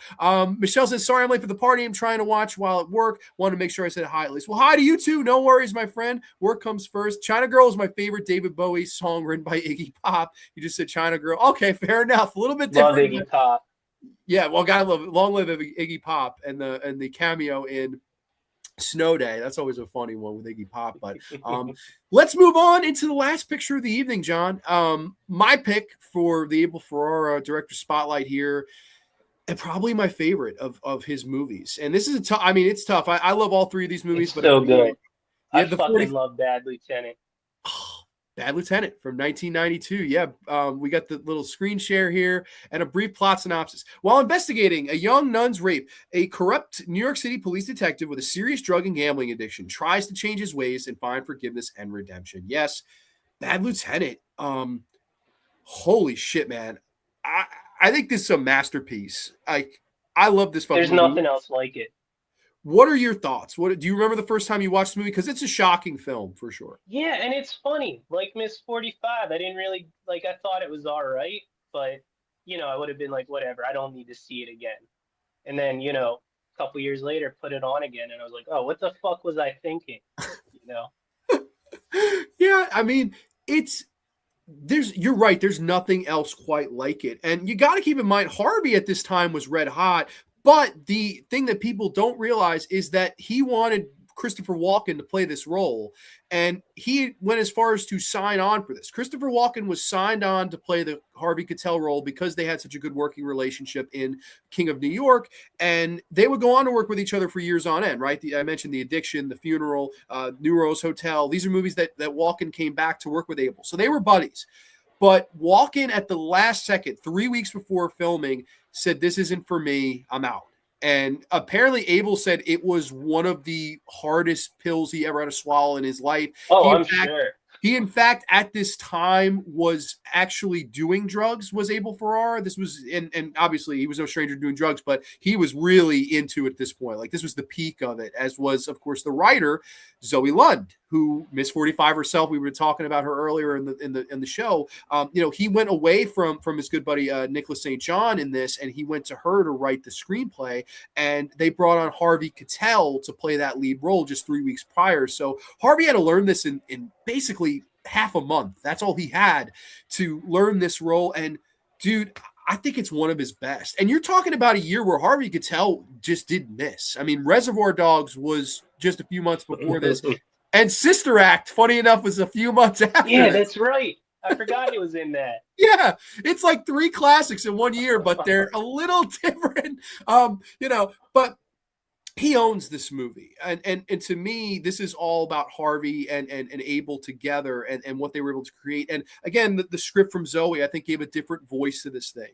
Of course, Harvey Keitel plays this lieutenant who is addicted to gambling. The movie opens up, he's 15 grand up and things are looking good. He's at a crime scene, taking drugs and giving all this advice and stuff like that. And then as the movie goes on, it's the slow, small descendants into walking the plank or leading to his death. And I love how this story is told as it goes from one game to another, to another, to another, and a night of passion to, nights of unpassion, if you will. And throughout it all, there's this whole overarching story with a nun who's been sexually assaulted, and he's trying to get her to come out with what happened because she knows who has assaulted her. It's a heavy film. There's really, a lot of crazy shit in this. And my buddy AJ always says, Harvey shows us little Harvey in this. You do see Harvey's Harvey in this. It's shocking, but man, I think this was the perfect movie at the time for Abel and for a guy like Harvey Keitel to make. What did you think of the direction of this? Because man, I think it's top notch. Oh yeah, it's phenomenal because it's just a downward spiral from the start, drops his kids off, starts doing cocaine right after they get out of the car. There's that great shot where he's doing blow and then his mom or whoever walks out. You can tell he's just riddled with guilt. He feels it, but he's still going on. But yeah, it's crazy because you could watch it as a comedy if you really wanted to. Like, I mean, some, seeing Keitel just being a sleaze bag, it's fucking awesome. But aside from that, there's so much heart to it, and it goes There deep. is. There Kind really of like is. Miss 45. Yeah, it is. It's more than you'd give it credit for. There's so much heart to it. It's like I love the study of his character, and you're right. He stayed in character on set. Like he method acted this movie. He was this character on and off the set, which is kind of crazy. And another thing about this movie that I always thought was kind of funny was they don't really, he doesn't have a name. Like he's just Lieutenant. Like he doesn't have a name in the Yeah, movie. I guess you're right. Which is weird because they never get, it's like he who shall not be named. Like we can't. I never picked up on that. It's weird. It's kind of weird, but again, we can run through certain scenes. There's a really shocking scene where he pulls these two girls over and they don't have a license, they don't have registration. And funny enough, one of the two girls was his real life nanny that watched his children. And if you notice, one of the kids that are playing his kids is his actual daughter. I forget her name here. Oh, really? That's his daughter. That's Stella Keitel is one of his kids in it. So he brought the whole fucking family to the set of Bad Lieutenant. Awesome. And anyway, one of them is the nanny for him in real life, and he pulls them over, gives them a hard time, and basically has one of them show their ass and the other one pretend to suck his cock. And that was apparently all Harvey. Like Harvey improvised all that. He was like, this is what the scene needs to be. And Abel was like apparently sitting there like, what the fuck? But we got to keep this in there. It's so crazy. And that scene is shocking, dude. Like it's funny, like you said, but it's also like, yeah, you could watch it like if you just want to laugh at Harvey, but no, it's disturbing as fuck, and it's so drawn out because the way he starts, it's like, it's like what, like a 5-minute scene, right? It feels like it goes on forever too. Yeah, and that's just like, fuck, man, get this over with. Like that's me when I'm watching it. I'm like, fuck, dude. Yeah, I love all that stuff. I think that stuff is such a dog. Yeah, he is such a dog in this for sure. Like there's also, him getting drugs, right? And the guy goes, "Oh, this stuff's terrible for you." And he goes, "What the fuck? Are you a drug counselor? Are you a drug dealer?" I love that. That was a really funny scene. And throughout the movie, now this is for just the New York guy. He's betting against, he's obviously betting against the Mets. He's betting the Dodgers. The story in the movie is that the Dodgers are up 3-0 on the Mets in a best of 7, and all they need to do is win one more game. And throughout the movie, we hear all these fictional broadcasts. We hear Christopher the Mad Dog Russo talking about baseball. And that to me immediately immerses me into New York, because that's the stuff I listened to growing up. You heard the Mad Dog to this day is like New York's one of the biggest broadcasters we ever had. So to hear him be the voice throughout it, and to see that this guy's slowly but surely losing all of his money due to the Mets, I was like, this is like, oh my God, like holy shit, man! It hits so close to home for me. And it's funny. I watched this with my dad. I watched it twice this week. My dad joined me when I rewatched, and we watched the movie, and it ends, and he looks at me. He goes, "Amazing movie." He goes, "But I think there's something deeper." And I'm like, "What?" And he goes, "That's a story of how the Mets will drive a man to death." I was like, good. The interpretation, it's so there because it's so prevalent in the film. But something I think is even more prevalent, that's something I want to talk to you about, is the writer. I mean, obviously we talked Zoe Lund a lot tonight. I think her script here is amazing. And she plays a small role in the film as his heroin dealer. I loved her performance in this because, again, it was a lot different. That whole monologue she goes on. The vampire thing? Dude, I love that, don't you? It foreshadows the addiction a little bit. Like, it's fucking sick. It is, man. And she, like, I wrote it down here. I did write it because there's no way I can remember this. She says vampires are lucky they can feed on others. Well, we got to eat away at ourselves. We got to eat our legs to get the energy to walk. We got to come so we can go. We got to suck ourselves off. We got to eat away at ourselves till there's nothing left but appetite. We give and we give and give. It's crazy.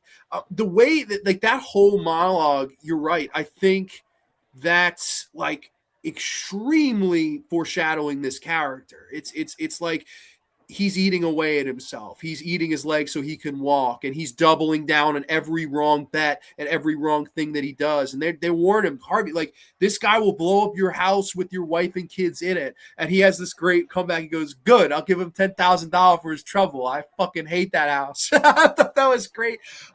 Just amazing. And then you have the deep shit with the religion, which I love all that. I'm not too religious, but I love when it's done in movies like that.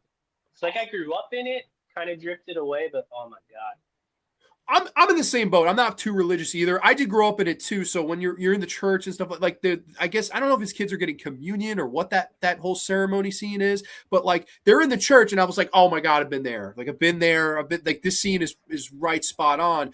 But I love, to me, the best scene in the movie is when he breaks down in the In chapel the church, yeah. and he gets on his knees and, what the fuck was I supposed to do? I'm sorry. He's yelling. And the woman that was a nun that he was speaking with, someone who was sexually assaulted, ultimately becomes Jesus, like barefoot and all, standing there in all of his glory. And he's crying and like, please forgive me and stuff. And man, Harvey doesn't just cry in this movie. He wails. It's a holy shit, man. Dude, legitimate wail. Oh my God. Yeah, and like I was talking to AJ about it. He was like, "Oh man, he's making fun of it and stuff like that." But I think it's so heartfelt. Like you're watching this man. He's done. He's literally going to lose his life. And what did you make of his character arc in this? Like, does he find peace? Did he find God? Like, what do you think? Because it's so deep and there's so many ways to interpret it. Yeah, it's tough because the character in the movie, yeah, he's gone in a flash. Like the dude's like, "Hey, cop," and I don't know if I think he really, was remorseful about it or not. It's hard to tell. Like I was going so many different directions with it in that scene. Like I don't know if it's maybe like drug withdrawals or something that he's like really feeling that, or if he actually means it. Yeah, and like I think It's there's tough. so much. I still don't have it figured out. Yeah, no, I don't either. I've seen the movie a bunch and I still don't. I couldn't tell you. Like, I don't know exactly what they're trying to say really with the finale. I think there's a lot of ways to interpret it because, again, listen, he knows he's done. He knows walking into that chapel, I'm dead. Like, this is my last day. And he gets down, kneels next to her and says, like, I know you're saying you forgave them, but could you forgive it if they did it to somebody else? And she's, Christ, I forgive them. Like her mentality is turn the other cheek because that's my faith, that's my religion, that's my truth, that's her mentality. And like, listen, there are a lot of people that think that way, and no pun intended. God bless them if they feel that way. But I mean, obviously, he says to her, they burned cigarette butts on you. They fucking, held you down and had sex with you against your will. They fucking took a cross and shoved it. Like he's trying to. Dude, it's fucking brutal. Yeah, and that scene is fucking disturbing as fuck, man. And they have all these Argento lightings. It's like it's almost like they make it look as pretty as possible to show something as ugly as possible. That the contrast. Yeah, and the music too, like the music behind it, like it's phenomenal. We didn't mention, and Joe D'Elia does the music here too. That opening song is Chef's Kiss, dude. What, like, oh my God. Do, do, do, do. Yeah, I believe that's in Christine too, if I remember correctly. Is it? Is it in Christine? I think so. Yeah. Holy shit! I never realized. I have to rewatch Christine now. I never noticed because that song is so, hello, my darling, so fucking good, dude. It just takes you there, and I love that stuff. But back to his character, I don't know. Like it's just such a up in the air. Pledging my love is in Christine. Okay, I did not know that. So Dr. Hogg confirmed for us. I did not know. I think it's at the drive-in. I could be wrong, but yeah. Is it when she's choking on the burger, or is it when they're? I think so. I think. Holy shit, dude! I'm gonna watch Christine before bed tonight. Christine's the shit. But yeah, like I really don't know what they're trying to say with the end. Maybe I you never know when your last day is gonna be, something like that. If they're like leaning into that angle, because if he is truly remorseful, and it's fucked. He gets popped right after.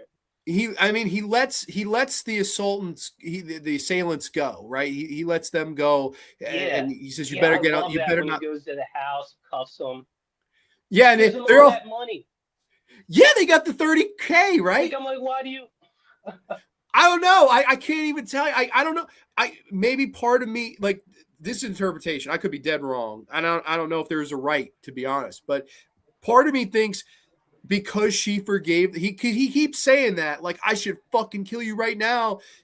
He goes, but she forgives you. He keeps saying, but she forgives you. And they go to the bus terminal. He's like, you better not miss this fucking bus. Get some 30 grand. They get on the bus. And they're like, what the fuck is wrong with this guy? Just go with it. Take the 30 grand, get on the bus. I don't care. Yeah, it's like for them, they made out like bandits. They didn't get in trouble. They got 30K.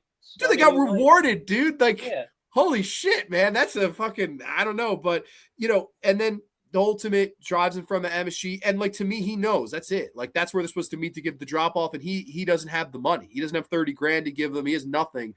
He just goes up, gets killed. And I love the way they crowd his car, almost like a horde of zombies. Yeah. As the fucking movie comes to a crescendo. That final shot where it's literally just on a track and you watch. Holy shit, man! It pulls back and you just see everyone come over. It's so slow, like so good. Again, it very much surreal but yet obviously the realism of New York. And again, this is another movie where he didn't use permits. He just shooting guerrilla in New York City, and it really, really works. Which is crazy because it's so calm too after he gets shot. Like it's just quiet. And that's New York 101. Like that, even the whole, when somebody getting robbed, right? He took $500. Did you? He's kind of holding the two apart. That's New York. That's totally, people would not run. They wouldn't run up their arms. It's just like, what happened here? People stop to look, not to help. Mm-hmm. And that's kind of New York City in a nutshell, 101. And you kind of see that happen. Just like, holy cow. Like, that's crazy. Now, one cool fun fact about this that I didn't know until show prep. They had a scene written that they didn't shoot, and it was going to be that Harvey Keitel needed something he stole, and he would put like a ski mask on. He went to a store, pretending to be all, and stole it, went out, and then he would get a call in his car driving away that there's been a burglary at this store, report. So he pops the U-turn around, goes in, and takes down the report. And that was supposed to be in the movie. They never got a chance to shoot it. Good. Dude, how great with and Abel was like, that's the best scene in the movie, and it's not in the movie. Like, I thought that was so fucking funny, dude. Like, could you imagine that? I think that'd be great. Yeah, and the beginning too, I love that when he goes to the convenience store. Everyone, gets the shop owner, everyone out, just takes the money, pockets it, sends them off. Yes, he just get the fuck out of here. I love when he's in the crime scene and they're like, "There's coke in the trunk." He's like, "All right, great." Oh, he puts it and falls out. He's like, "Where'd that come from?" I don't know. I guess there was cocaine in this car. Bag it, evidence. I thought that was great too. I don't know. There's something about this movie that it is surreal. And I know, funny enough, we mentioned Scorsese a lot. Martin Scorsese named this as one of the best movies ever. Like this is one of Martin Scorsese's favorite films. And that makes sense. Like to me, this is very close to capturing that energy vibe of New York City and tragic character like a Travis Bickle does in Taxi Driver. I look at the Bad Lieutenant as the same thing. Like I look at this character in a very similar light, a man that it like right from the start, it's just the ultimate descend to the end, and all this stuff in between. Really good, man. It's so fucking well done. Like I love this movie. Yeah, and it gets better each time I watch it. The older I get, like I was saying, when I was younger, I watched it as a comedy. I'm like, yeah, Keitel, and then I'm just like, holy shit, this is real. Yeah, it really it's legit. Shocking, very shocking. Street Heat Perna comments, loved how New York it is. It is, and that's I know you haven't seen too much Able Ferrara cinema, but the more you watch, like it's so like New York, and definitely something I want to talk about with John. I had one more topic with him. We can talk about it here. Let me ask you this. Now, obviously, I know that we've seen up to about New Rose Hotel. I'm sorry, no, not New Rose, Go-Go Tales. That was like the most recent one. After 2001. Abel moved out of New York and he moved to Europe. Obviously moved out 2001 because of 9/11 happening, and he just didn't want to be in the city anymore. And it's understandable, right? With an event like that happening, holy shit. To me, taking Abel out of New York is like taking Romero out of Pittsburgh. It's like taking, someone who's synonymous with the area, the location, the homemade feel away from their bread and butter. And like, granted, I've seen only a handful of movies that he shot away or in or whatever. Do you feel like that kind of is a reason that may have hurt his legacy after leaving New York? Like the films don't have that same grit, grime feel as they used to? Yeah, for sure. Cause like he's leaving his element, that's where he was comfortable. That's what he knew. Yeah. But like I haven't seen too much past that, which I need to, but it I guarantee it, you know. That's It was another like the big reason. pulse for him. Yeah, no, that's another huge reason why I haven't dived in, because it's like I know that's going to be missing and that'll stick out like a sore thumb. Like again, there's some, and I mentioned Romero. You know, once he moved away from Pittsburgh, it's like some of those movies in Canada he made aren't as good as the ones he made in Pittsburgh, but like that doesn't mean they're all bad. It just means they just were a little bit lesser, right? Or even throw Dario, when Dario came to the States and he made Trauma and he made Two Evil Eyes, it just doesn't feel like Dario. It just doesn't feel the same. It's okay. It's not the worst movie in the world, but just not the same. I don't know. No, it's like kind of like the Beatles too. When John Lennon got with Yoko, things started to kind of drift off. He had another, not to blame Yoko, but it was just like another fascination for him that wasn't just the Beatles. Yeah, no, that's good. I'm a big Beatles guy. I got the Beatles. Oh, I love them too. Yeah, like I was happy to hear you're a Beatles fan when I first started watching the channel. Oh, cool. I didn't know. I don't know if we've ever talked music. Hit me with your top 4 bands really quick. Oh, fuck, dude. Again? All right. I blindside this guy. He's going to hit me with the iron. Yeah, no, fucking iron, dude. Ooh. But, fuck. Favorite bands. All right. We'll just go currently. Like, what? So it's always the Beatles. They're always, like, up there, Weirdly enough, I've been loving, like, 70s Grateful Dead. Live Grateful Dead. Like, I never really fucked with that too much, but I fucking love it. Awesome. Like their country stuff, which I don't really like too much country either, but something about it, I love it. It's like I'm not a country guy either, but I like Grateful Dead for sure. And then Sade, I've been loving her. Someone else too, because I've only known Smooth Operator, but I started digging deep, and it's fucking awesome. Like blows my mind. Oh, I've got to listen. I've never heard with the saxophone. There's just something about those two things together. Oh, cool. It's like, okay. Yeah, it's kind of like Afro jazz. Okay. But let's see, and then Pink Floyd. I fucking love Pink Floyd. Oh hell yeah, Even man! From the start, like pretty much everything up until The Wall is S tier to me. Very nice. I do not like The Wall. I hate that album. Really? Yeah. Too mainstream, or like what do you hate? I think it's the sound of it. It has that like 80s funk sound, and that's just not Pink Floyd to me. Like the songwriting's still there, but it's just, kind of lost their marbles with that. Dude, you're like a human Swiss Army knife. I never talked music with you one time, and now I want to talk. I want to like get another graveyard with just music. Like, dude, I love music. But all right, let's see. Number 4.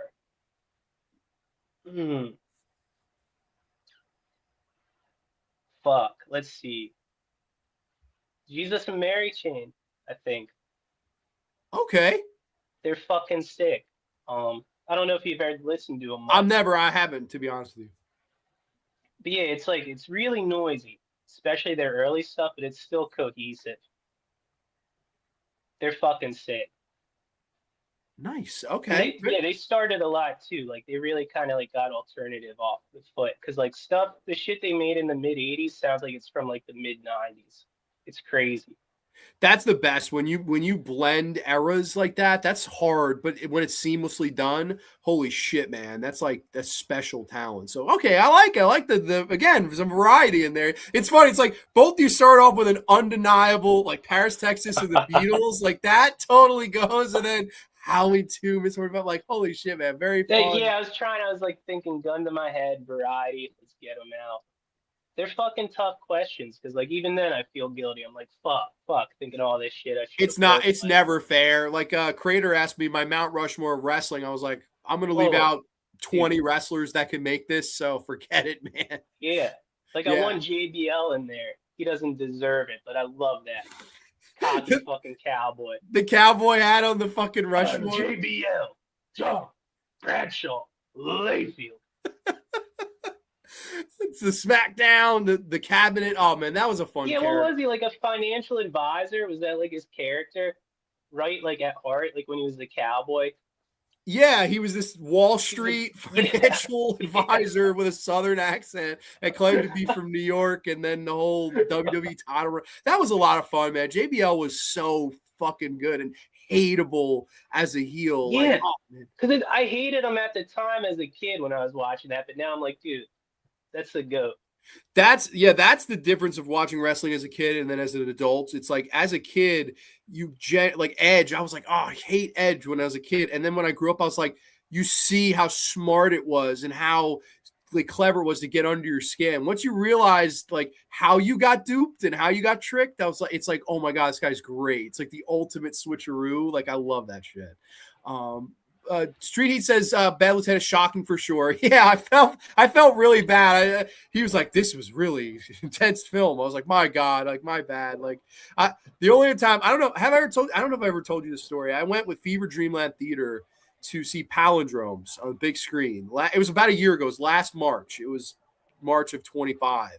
And I'm telling him the whole time, like, this is a kind of a crazy movie. There's some stuff in this that's kind of shocking. He's like, oh, don't worry about it. Don't worry about it. I've seen a lot of movies. Blah, blah, blah. Fucking sure enough, the movie ends and it claps and Solange takes the stage and he's talking. Bro, his face was priceless, man. He was just like, what the fuck did we just watch? Hey, he would give me the review. I was like, what'd you think? He's like, I'm still processing. Like, I don't think he wanted to say that he was petrified and wanted to go home, but he did. Like, I was like, I felt like the most guilty person ever, man. But like, I was like, John would know. John No, knows. that's another one, dude. Like on Happiness Level, I love Palindromes. That Solange episode was the shit. Thank you, dude. Yeah, no, Solange is fucking iconic, dude. Really, really good stuff. Now, this is my favorite Able movie. Dr. Howdy says, yeah, I would agree. This is my number one. It's totally my number one. Supposedly Harvey smoked crack for this. Yeah, they pretty much. Yeah. Damn. All right. I've heard that too. He really played the character. Now, I don't know if he's really shooting up heroin. That I don't think he would have done.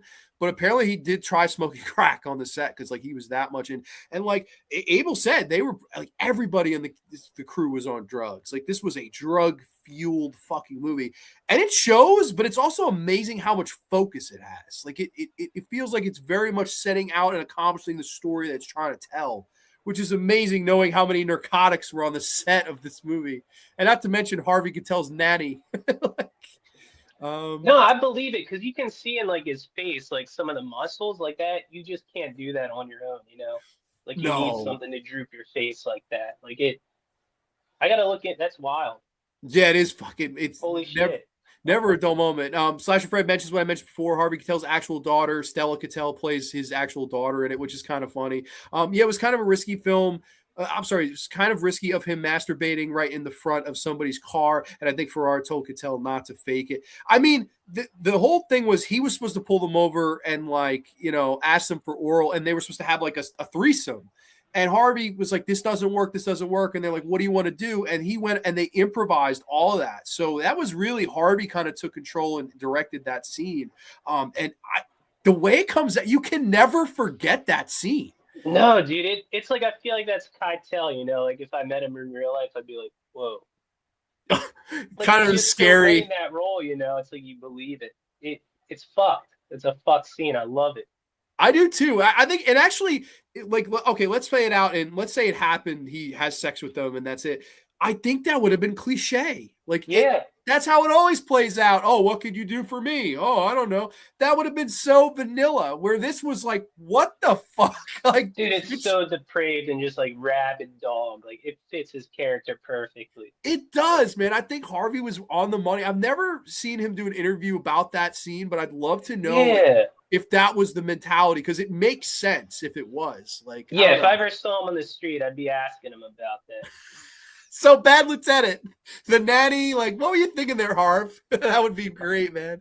I guess that's real method acting. Yeah, Dodgers are a lock. Yes, the Dodgers are a lock until they fucking weren't. You know it's the movies when the Mets win something. That's how you know it's the movies. I was cracking up at that. There was an underrated TV show that Harvey Keitel was on called Life on Mars about a cop who was hit on the head and finds himself in the 70s. Wow, I never even heard of that. Dude, you have to look into that. I love Keitel. I do too. I'm a big Harvey fan, and like this was a great year for his career. I guess Able Ferrara likes to take big risks. Totally. Papa G on the money. Yeah, that's amazing. Yeah, it's a story of how fucking, you know, the Mets will kill you eventually. He found a lot of things. God wasn't one. Okay, interesting. Like, I don't know. I sort of think that that whole character arc, it's kind of his redemption in a way, but he doesn't really redeem anything. I mean, he still dies for everything he did. So I guess it's an attempt at it. I don't know. I can't figure it out either. I'm with John. Like, no matter how many times I see it, I can't really figure it out. Yeah, it's weird. Like I feel like an idiot, but I think it's meant that way. It is. I totally think it is. I think you're on the money with that. Let's see. I like Christ appearing in the. Oh, that's a great shot. I agree with that. Like, one of the best shots in the movie, and when I was watching my dad, like he reacted to it because he had never seen it before. So he was like, "Whoa!" He was like, "What the fuck's going on now?" Like he looked at me, he's like, "What?" And I was like, "Oh, that's a great." That's probably was my raw reaction when I first saw this. Christ in the Church is well lit, absolutely. Pledging My Love is in Christine. Okay, when I used to drink, I loved driving around hungover the next day, listening to Pledging My Love, thinking I was Harvey. He was the bad lieutenant. Fucking. Oh my God, it's amazing. Drop your kids off. Top 5. Holy shit. So, I never asked Will his top 4. I'm going to try to make that a new thing. I want to ask people. Yeah, hit him with it on the Monsters episode. Oh, that's next month. So the for people watching, the March schedule is going to drop on Sunday. And one of them is going to be will come on to do Monsters season 1 with me. So that's going to be a lot of fun. And we also have 3 other episodes that are going to be a lot of fun. But yes, Dr. Howdy is going to be on the show next month. Harvey Keitel's best performance in your opinion, guys? What do you think? Bad Lieutenant. I'm with you. I'm with you. Like granted, I love him as the wolf in Pulp Fiction. Yeah, I know. All like fuck. Yeah, he's 100 good roles, but man, this is the one. Like this Bad is Lieutenant. Yeah, it's just like it's so depraved. Like what the fuck? And the circumstance too. The circumstance of learning this in 2 weeks, like that's fucking crazy. Learn this in 2 weeks and then just nail it the way he did, like unbelievable. Let's see. Pink Floyd and the Beatles are great. Okay. Oops, I just accidentally minimized the comments. Obscured by Clouds is the best Pink Floyd album. Oh yeah. Fuck the title track. That shit's sick. Oh, hell yeah, man. I like Wish You Were Here. Obviously, my Avatar, Dark Side of the Moon, Metal and Animals a lot. Yeah. They were on, like, for me, it was just a gold streak until The Wall. I don't know what it is. Right. Listen to some of the Uma Gamma recently found it interesting. Okay. Uma Gamma is trippy. Wrestling, not my thing. No worries. It's not for everybody. What jersey am I rocking, Grande? Johnny Boy ETC with the Triple H. It's Saudi Arabia emblem. That's fucking funny. I'm rocking a Road 1973 Tug McGraw jersey. Here, I could show you guys. I have a Teenage Mutant Ninja Turtle shirt underneath, but I could show this. I could rock this jersey off. This is an oldie, but a goodie. This is the only road one I had. So I was like, I wanted one that said New York on it, for the show. But I could show this off here. Got the Tug McGraw, which was, pretty cool one. I don't know. Let's see. Damn, just realized John with that hat looks like a young Tom Noonan. Holy shit, yeah. I'll take it. Young R.I.P. Tom Noonan, by the way. I didn't say that earlier, man. R.I.P. So many good roles. And yeah, no, totally. You got some Noonan in you for sure. It's making me think of Wolf of Wall Street with DiCaprio putting candle up his ass, talking about realism, comparing that with Scorsese and Ferrara. That's an interesting comparison. I didn't think of that, but he's kind of right. Love that movie too. I do too. That's Wolf of Wall Street's great. Duty kind of does. Harvey as a hog. Yes, we see the Harvey in this movie. He's flexing on us. He is. Stoked, brother. I'm stoked too. National Treasure is his best role. Oh my God. National Treasure for Harvey Keitel. There you go. TMNT, Jersey Grande, nerd. Yeah, I'm a nerd. I'm a shameless nerd, but I'm a big nerd for Able Ferrara. So, that's been 3 Able Ferrara films on the Able Ferrara Director Spotlight. And, I would say these are the top 3. Like if you're looking to dabble in his cinema, not sure where to start, these are good starting points for me. And then if you want to, I'd say China Girl would be up there in my top 5. And then probably either The Funeral or The Addiction would make my top 5. I don't know. Yeah, I love The Addiction. In my heart, I wanted that to win, but I'm happy. King of New York's the shit. It is. I was with so you. Different. Yeah, I was with you. I was cheering for The Addiction too. It is. Yeah, for sure. Yeah, no, man. Is there anything now? I know you do your math stuff, obviously, like you said, in your free time and when you can. Do you have anything coming up with that you're planning on? Like, have you ever? I know you said you thought about branching out to other mask stuff, but like, is that anything you've ever planned in depth? Not really. Well, so I'm tinkering with sculpting my own Myers mask. Like I want to get that down. It's hard as fuck because I don't know anything about sculpting or working with clay, but I'm working on it. Like Okay. it might be it. I don't know. It could be a year or two from now, but I'm hitting it every day. It's little by little. Like I'll just do like carve ears. Get that down. Carve eyes. Carve the nose. But it's tough because it's got to look like Shatner. If it doesn't, it's fucked.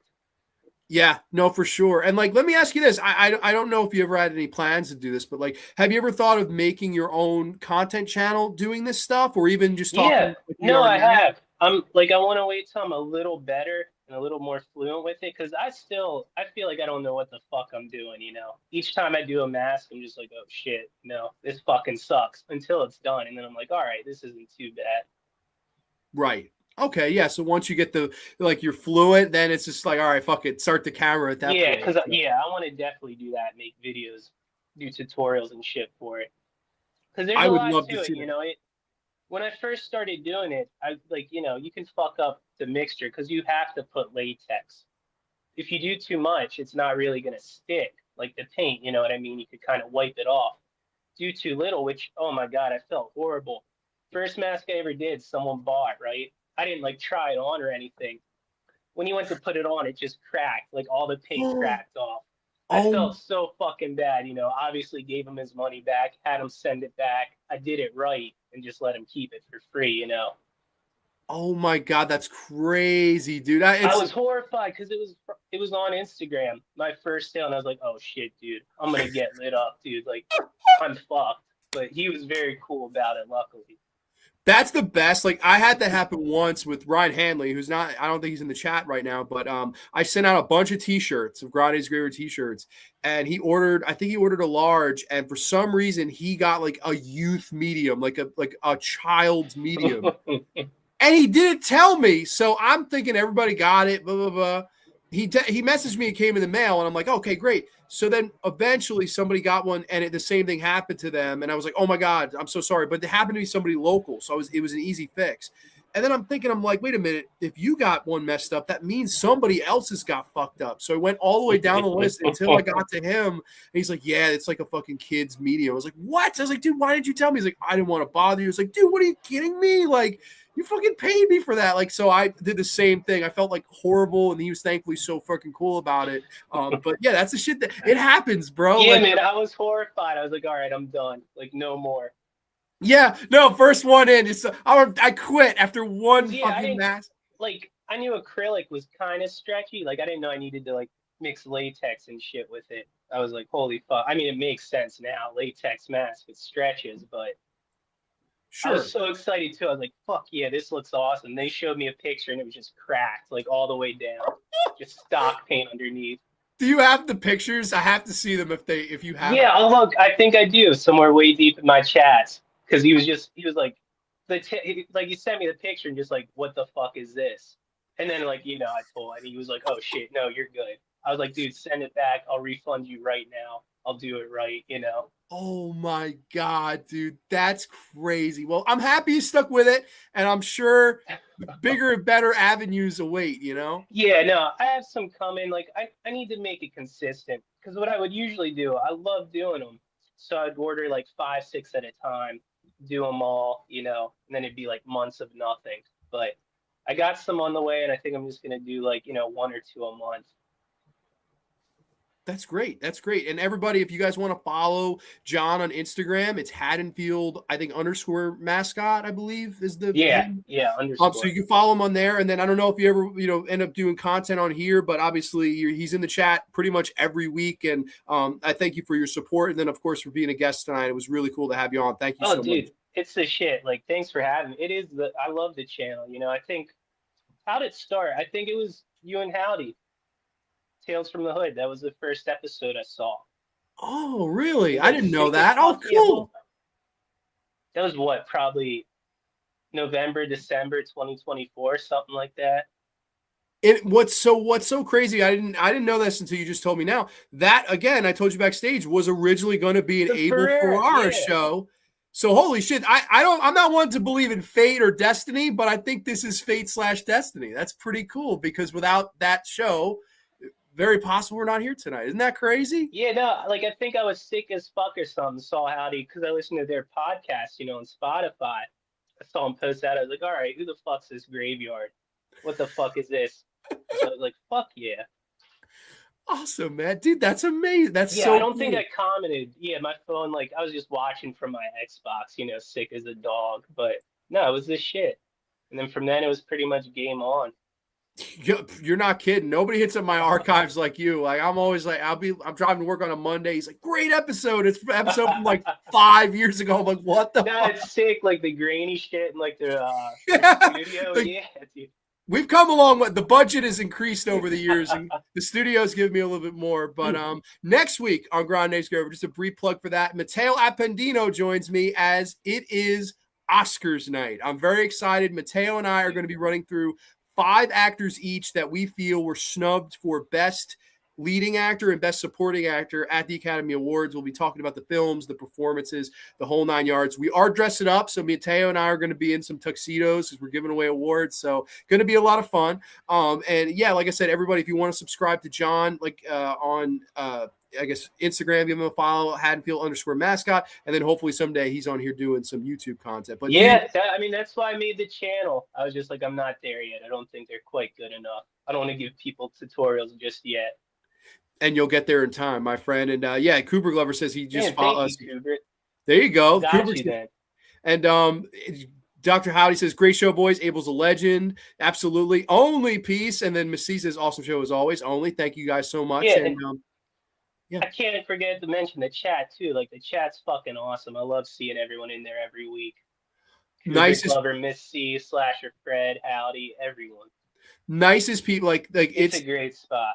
You're right, man. It's humbling. Like it's nothing huge or anything, but like I love how niche it is and just the kindness. Like there's so much negativity I feel like on the internet. Like this chat, this show, it's like it's my happy place. So the chat is a huge part of that. You're a huge part of that, and they're a huge part of that. So yeah, thank you to all of you. I appreciate everyone watching. I want to apologize again about my fucking throat. Like I woke up and I was just like, dude, not today. Like no. You sounded great, and I appreciate you dressing up. That doesn't happen every week on Grande's Graveyard. So dude, I had to. I'm going to be fan of from Halloween from now on. Yes, you have to. No lipstick. Walk around with an iron, just fucking pop, pop. I'll be the paper mache Mr. Met at the party, getting shot innocently. You shot Grande. Kubrick says you sound great, but yes, absolutely. Everybody, thank you so much. I hope you all have a safe, happy, healthy weekend, and we will catch you next time only on the Graveyard. Too sweet peace. Good night, everybody.